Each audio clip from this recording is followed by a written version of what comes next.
오늘 나누실 하나님의 말씀은 누가복음 24장 35절에서 49절까지의 말씀입니다. 두 사람도 길에서 된 일과 예수께서 떡을 떼심으로 자기들에게 알려주신 것을 말하더라. 이 말을 할 때에 예수께서 친히 그들 가운데 서서 이르시되 너희에게 평강이 있을지어다 하시니 그들이 놀라고 무서워하여 그 보는 것을 영으로 생각하는지라.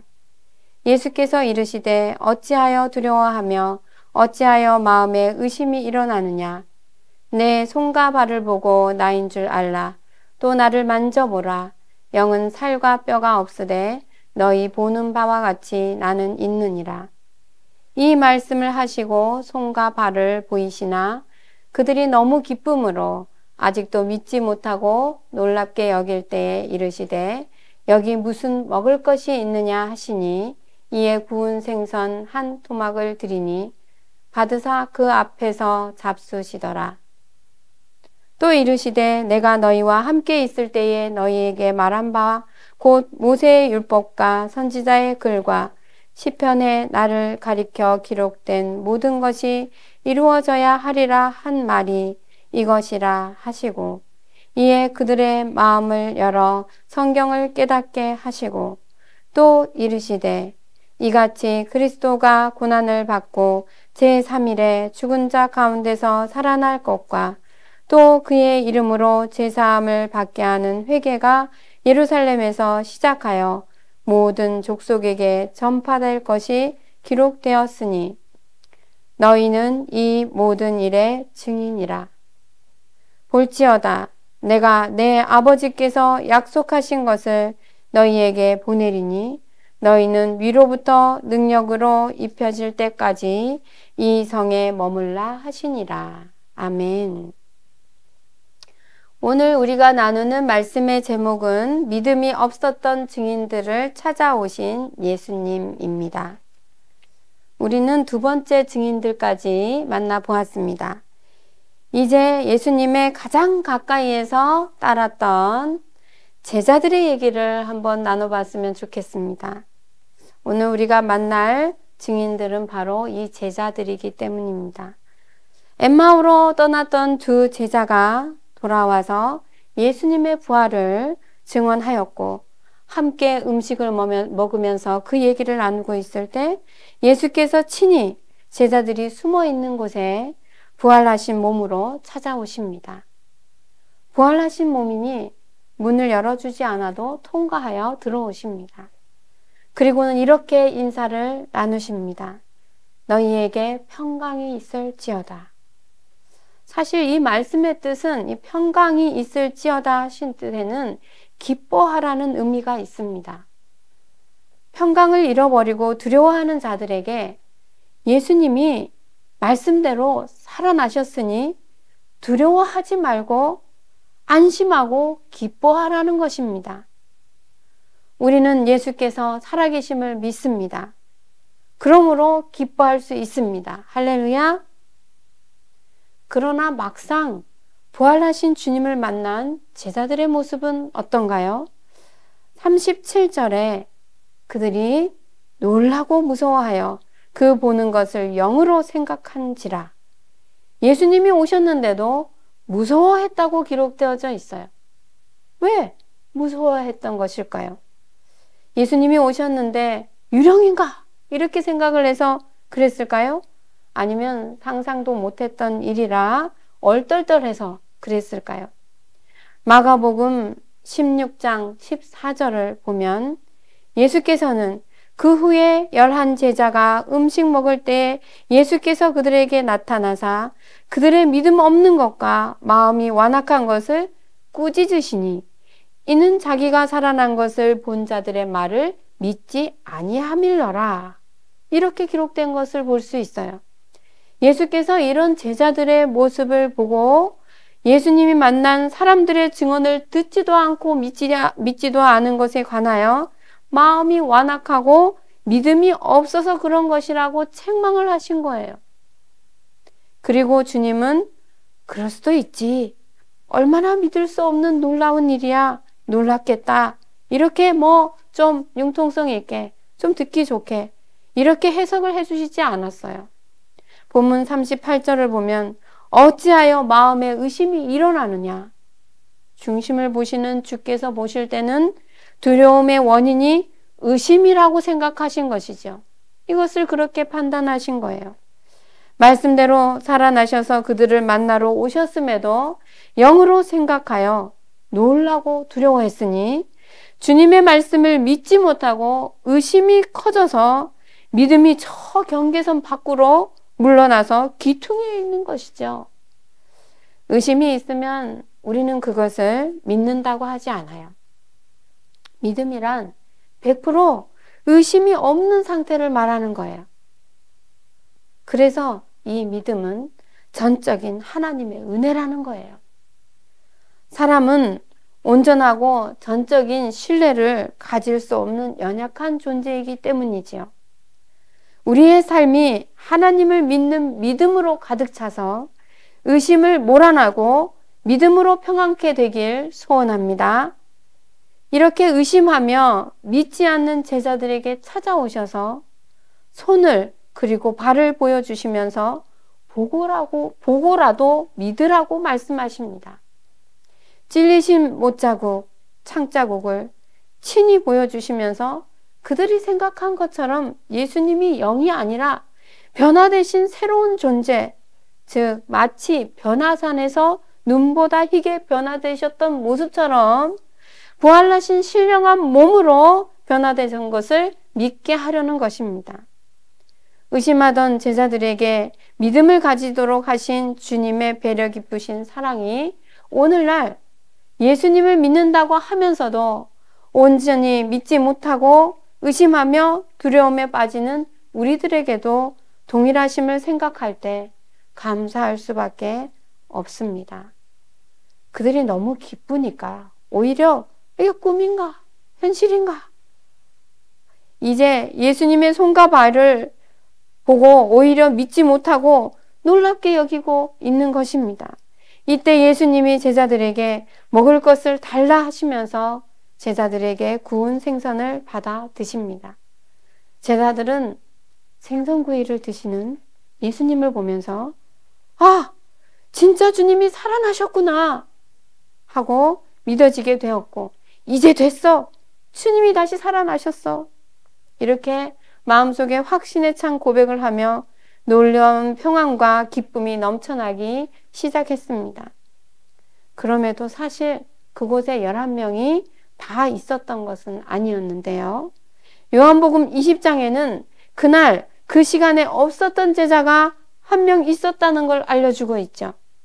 우리가 잘 아는 도마예요.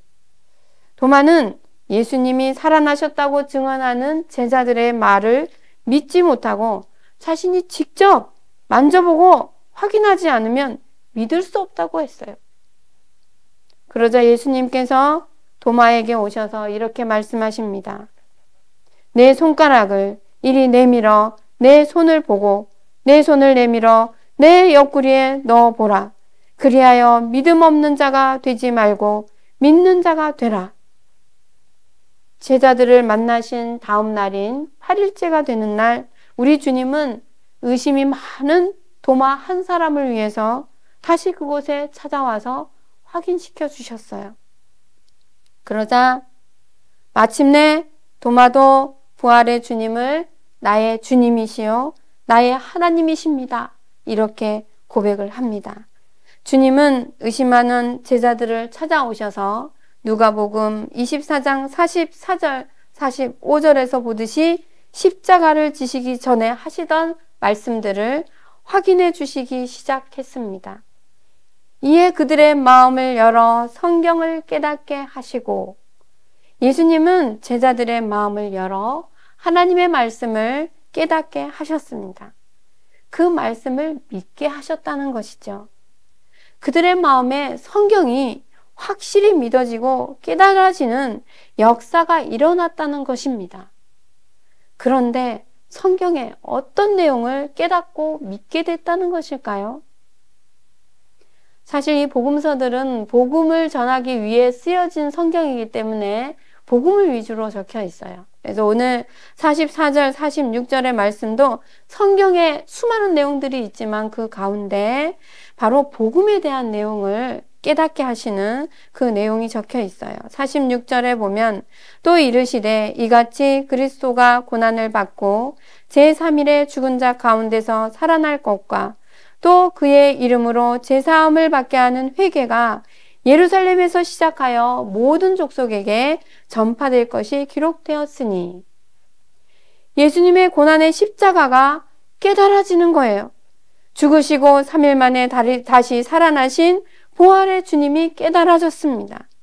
예수님을 믿으면 제사함 받는다는 것이 믿어지기 시작했어요.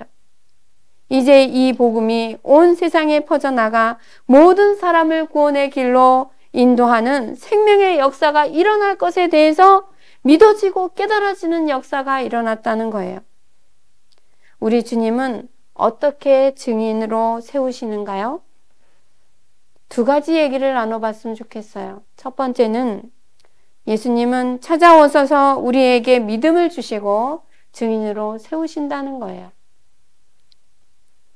두 번째는 증인의 사명을 감당하기 위해서 먼저 위로부터 능력을 덧입기 위해 기도하고 기다리고 사모하라고 하셨는데 복음 전하는 증인으로 전도하기 전에 먼저 능력을 주신다고 말씀하시는 거예요.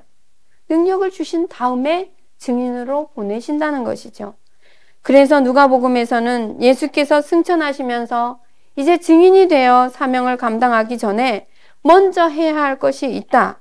49절에는 이와 같이 말씀하십니다. 볼지어다 내가 내 아버지께서 약속하신 것을 너희에게 보내리니 너희는 위로부터 능력으로 입혀질 때까지 이 성에 머물라 하시니라.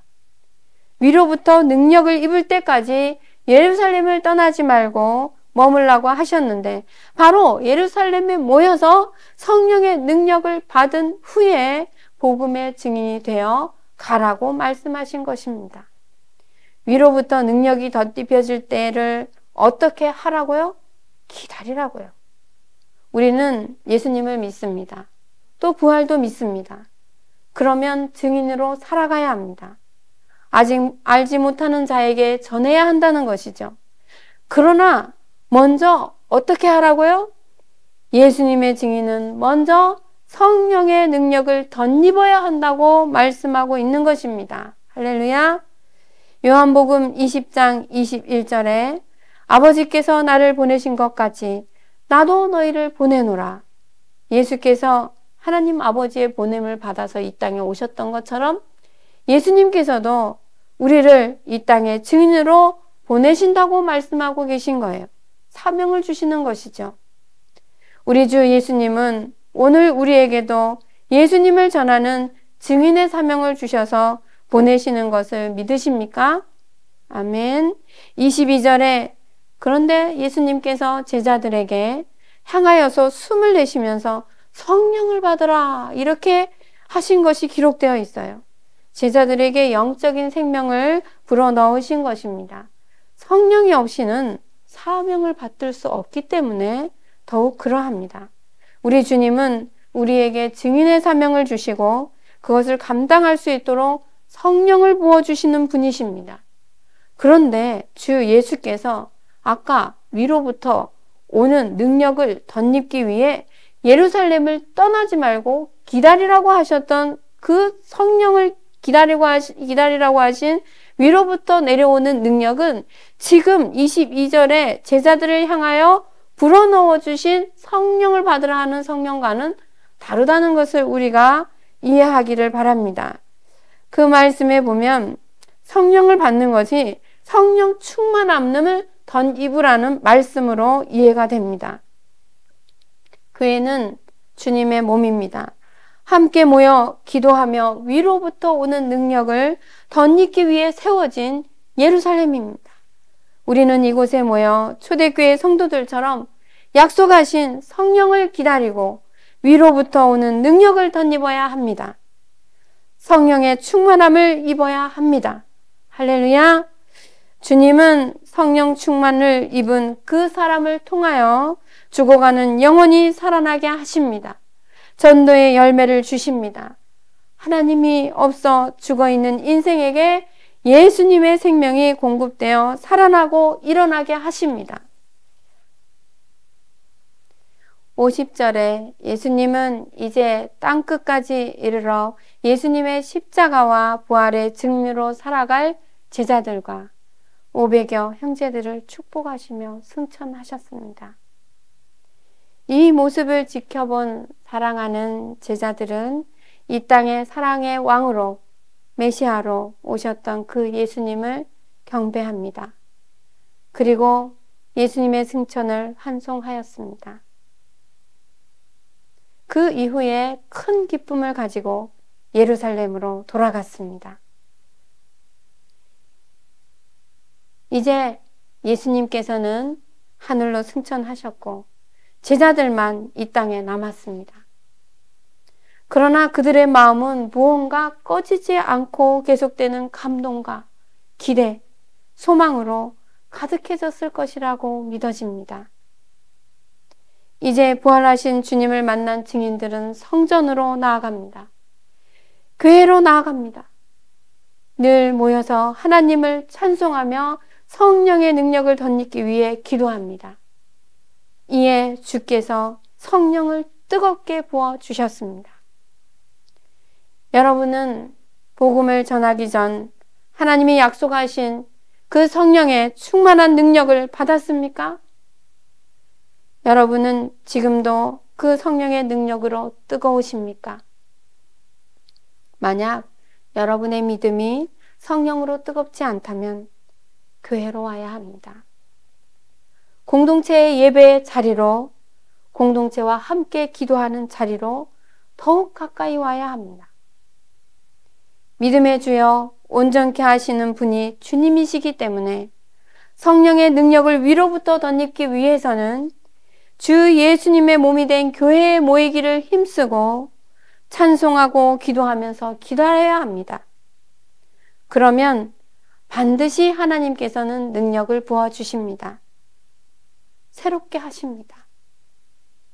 보시기에 참 좋았더라 하신 주님의 그 아름다운 세계, 인생들이 잃어버리고 살아왔던 이 아름다운 세계가 다시 열려지고 하나님이 보시기에 참 좋았더라 하신 하나님의 나라, 하나님이 사랑으로 다스리고 우리가 하나님과 함께 살아가는 은혜가 회복되는 것입니다.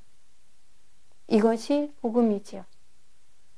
우리가 먼저 성령의 능력을 덧입고 이 복음의 증인이 되어 또 다른 사람에게 생명줄을 던져 살게 하는 역사가 우리 가운데 충만하기를 소원합니다.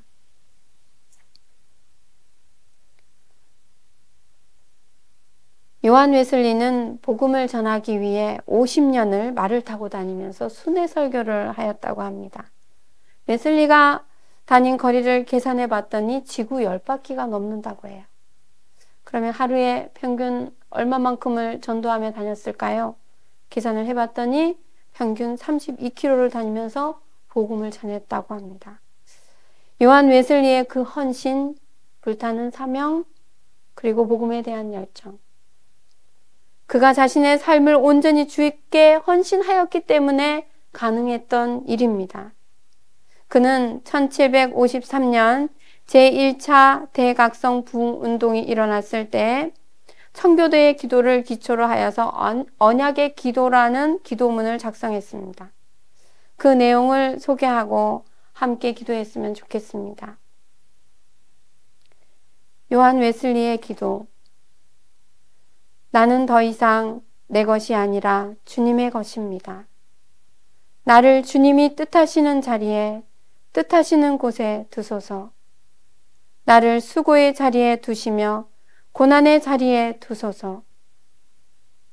나를 사용하시든지 아니면 주님을 위해 구별해 두소서. 주님을 위해 높아지게도 하시며 주님을 위해 낮아지게도 하소서. 나를 채우기도 하시며 비우기도 하소서. 모든 것을 갖게도 하시며 아무것도 갖지 않게도 하소서. 모든 것을 전심으로 기꺼이 드리오니 주님의 기쁘신 뜻대로 사용하소서. 이제 영광스럽고 복되신 하나님 아버지, 아들, 그리고 성령이시여, 주님이 나의 것이며 나는 주님의 것입니다. 정말 그렇습니다. 내가 이 땅에서 맺은 언약이 하늘에서도 확증되게 하소서. 아멘. 우리가 아직 믿음이 없었을 때 주 예수님은 말씀으로 우리를 찾아오십니다. 마음을 열어 성경을 깨닫게 하시고 믿고 증인이 되게 하십니다. 성령의 충만함을 부어주십니다. 이 은혜를 덧입고 웨슬리의 기도처럼 우리는 하나님의 것입니다.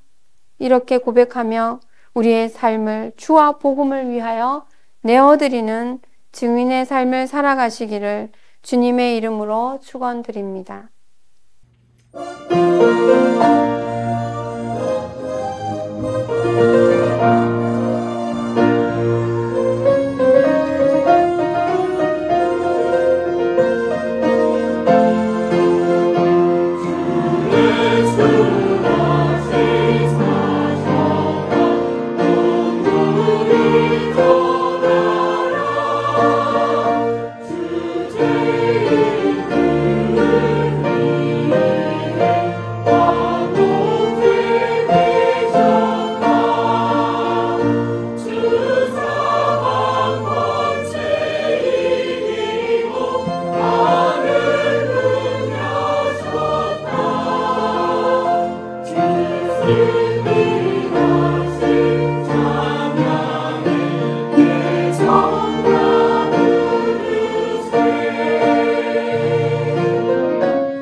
어제야 벗어버리고 새 생명을 얻으라.